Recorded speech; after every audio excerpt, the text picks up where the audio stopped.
Hello, everyone. Tonight we have Eric and Rachel, the lovely couple that I've been chatting for, I think, a year or so on Instagram. Tea lovers, both tea lovers. So before me starting going through our chat, I want you guys to have some sort of introduction. Okay. I'll go ahead and start. Yes, I'm Erick Hayden, and my Instagram channel is @ErickHaydenActor.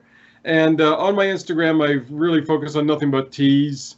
But in my regular life, I actually am an actor, which is why it's @ErickHaydenActor.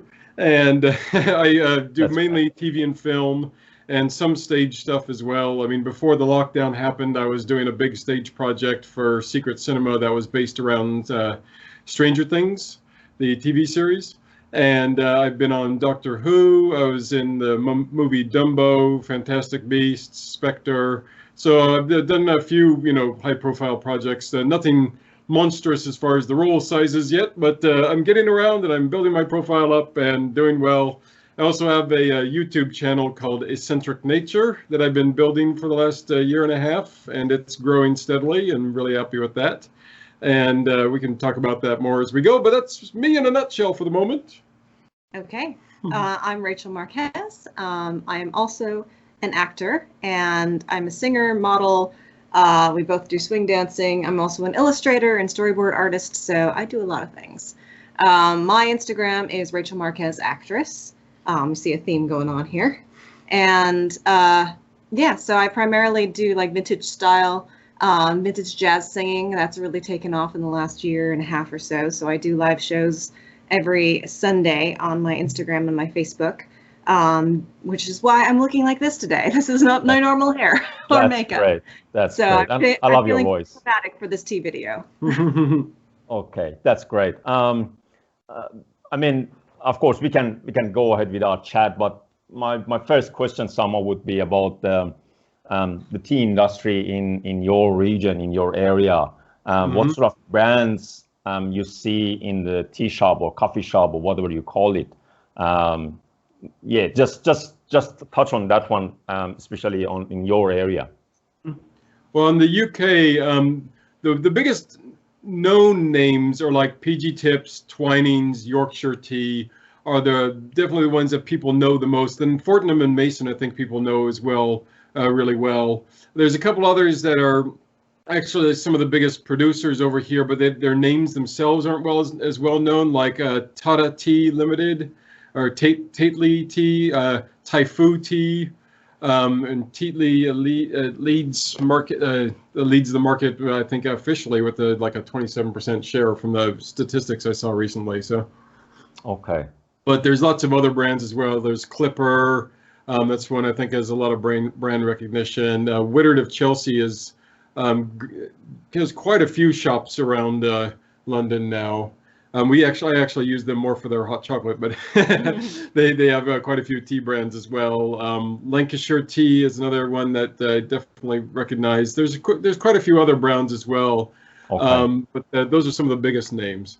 How you see the tea industry? Is it growing? Is it more tea or coffee? I mean, how you see the market now? Well, I mean, there is a big coffee industry. You have tons of coffee shops here as well. There's lots of Starbucks in the UK now. Costa is a big coffee brand over here. But I think that's because it's a European. That's the European side of England. The Brits are very much still about plain old black tea. They're PG Tips. They're Yorkshire. If you do anything else, it's posh. It's pretentious. It's a little bit of a class system there. But I think as well in London, you see a lot of coffee because you have people from America, you have people from Italy, you have all sorts of things coming together. But I think tea will always be king. Absolutely, yeah. It's the UK is born and bred on tea, and I don't think that'll change anytime soon. So. And I assume it will be mostly black tea, huh? As you said, mostly. That is their primary here, yeah. Well, that's kind of a funny thing because I remember when I moved over here, I was used to the American style of ordering tea where they would have boxes lined up behind the counter and you'd say, oh, I'd like tea. And they'd say, oh, what would you like? And so then you look at the boxes and you say, oh, I'd like this one or that one. I came over here and I'd say, oh, I'd like a tea. Okay. And then move on. And I'm like, but Okay, I guess I'll get something. And it's always, you just always get a black tea. Oh, And now I'm used to that. And now when we go to the States, I'm like, I just want a tea. They're like, what kind? Like, tea. Oh, right. Sorry. Yeah. So yeah, when you order just a tea, essentially what you're going to get is a traditional English breakfast tea here around London and the UK. But there are actually three breakfast teas. There is a Scottish breakfast tea, there's an Irish breakfast tea, and then the English breakfast tea. And they're just slightly different strengths and slightly different orders and what they have in them. One has a little more Ceylon, one has a little more Assam. So it just depends on the brand. The Scottish is the strongest, and I think English is in the middle, and the Irish is the weakest, if I remember right. But, yeah. How you guys see the culture? Of course, based on what you're telling me, maybe people, I understand that it will be more for the tea, more black tea. But if you look at going to a shop, tea shop, coffee shop, whatever, when you look at the people culturally, they choose mostly tea or coffee? Tea. Well, obviously, you have a separation because there are actual lots of tea shops compared to coffee shops here. So generally, if you're going into a coffee shop, there people are going there for the coffee, and if you're going for tea, you're going to the tea shop. So they have an actual separation of tea and coffee here, where it's not necessarily one shop where you get either one. Okay. You'd go to a specialty shop more likely. Well, I think as well, it's culturally, it's part of the rituals, the ritual of English life. So I have seen people as well in pubs. I'm guilty of this as well. If you don't want to drink beer or spirits or anything, a lot of people just order a pot of tea any time of the day. Okay. So I think as well, coffee has a little bit of American glamour to it. So I think as well with the youth, you see a lot more people, a lot more like teenagers and such hanging out in Starbucks because it's cool and it's not. Whereas I think the older generations are still very much like, no, I want a tea. Yeah, you still have a lot of that. You still have the tradition of the luncheon tea. I'm forgetting the name all of a sudden. Buzzing the name. You still have afternoon teas here that people offer a lot. So they have this special, you get your cream tea with scones and little desserts along with it and little sandwiches for the afternoon tea that you'll always get here. And a lot of places offer that still. You find it at a lot of hotels even. And so that's still very much part of the culture is people going to the afternoon tea and socializing with friends, or just going to a tea shop and socializing with friends. There's also something that's much bigger over here is you have a much bigger loose leaf tea community as well, where obviously in the States you don't find that and much at all. So okay, so if you go to a tea shop, it will be both loose leaf and tea bag, or majority is tea bag? A lot of the tea shops here have the loose leaf, but they still have tea bags as well, especially the English breakfast. A lot of times is just tea bags. I think I would say more in regular tea shops you get, well, if in like specialty tea shops, yes, you get loose leaf tea. But if you go anywhere else, pubs, etc., restaurants, those are the places you're going to find the bag tea because they're not specializing in loose leaf, and they probably have more customers who order other beverages more, so they would probably not have the loose leaf. Yeah. So if you go into any tea shop that actually is like a tea shop, that's what they're there for, you're probably going to find a predominance of the loose leaf, and that's what you'll likely get served. So, okay.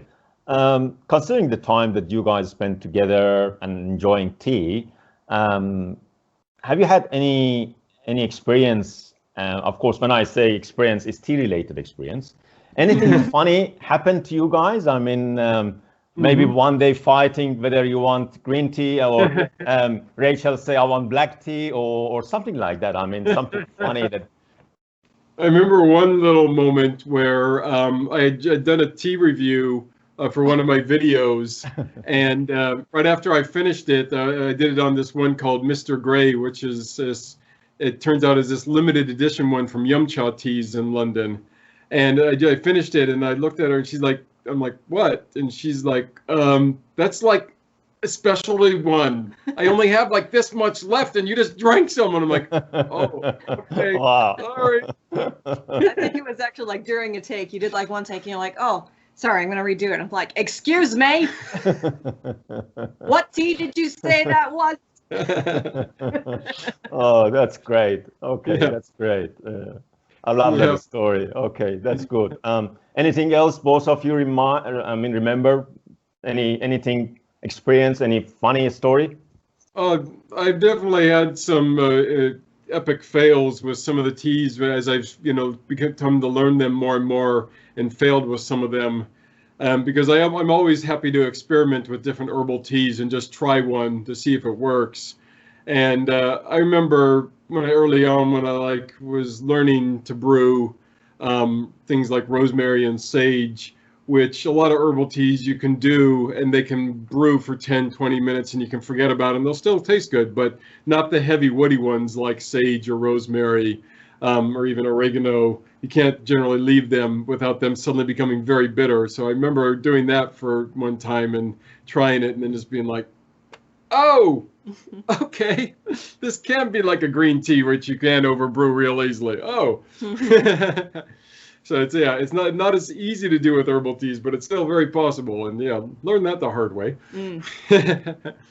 But I've learned that also just like trying some different ones, like trying marjoram tea by itself the first time just didn't work, or turmeric tea by itself, it doesn't work very well either. And like I just remember doing that and just trying to laugh through it and being like, yeah, this tea is horrible, but I'm still tasting it for the review. Oh, They're reminding me of not too long ago, we tried golden milk. Oh, yeah. Which is kind of a tea. I don't know if you've tried golden milk before. Golden. No, I've tried.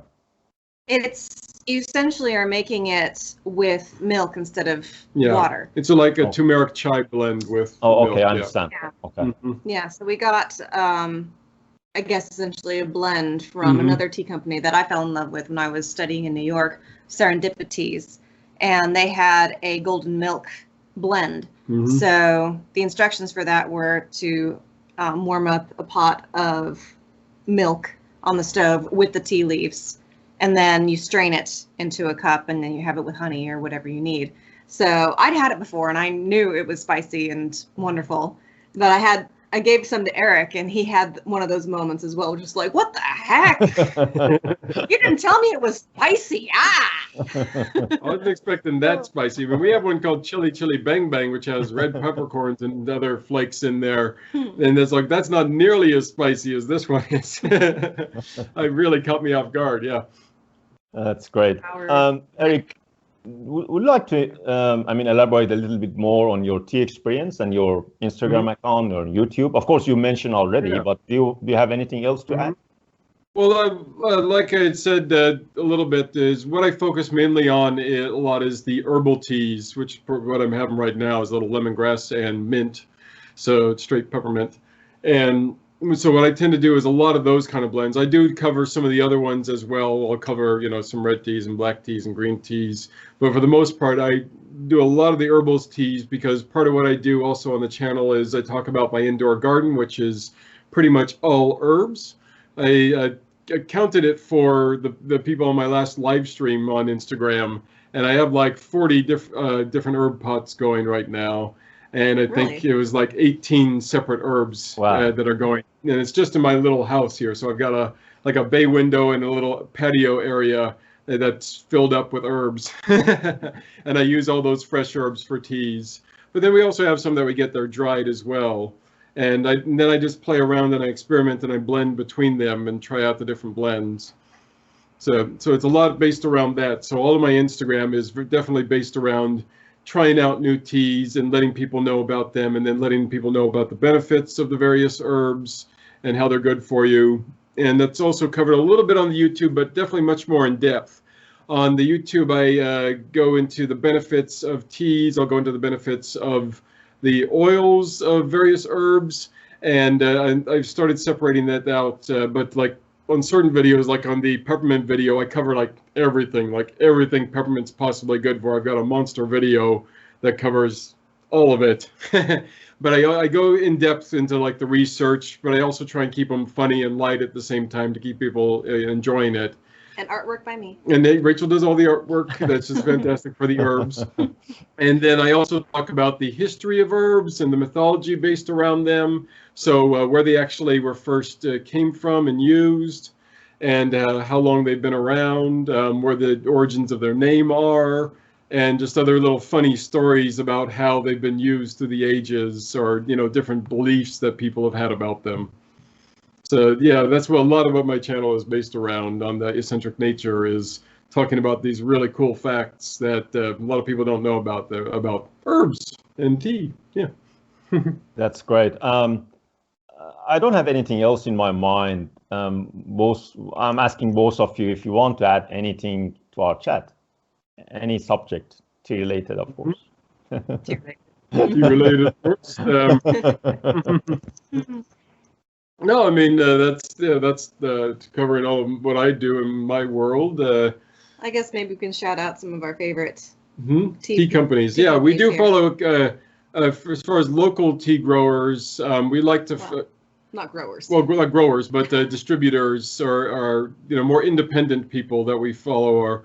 Is Yum Cha. There's one called Totem Tea Shop UK. They have a website as well. Morgan's Brew Tea Company. I've had some stuff from them that's really good. Serendipity in New York is really good. Mm-hmm. We do the UK Loose Leaf Tea Company is really good, especially if you want to get herbal teas in bulk. Mm-hmm. They've got a lot of good stuff. What's one? There's another one I'm forgetting about. I'm not sure. My favorites have always been Yum Cha and Serendipity. So. Yeah. And Totem now. They're a new. They're very good too. New discovery. Mm-hmm.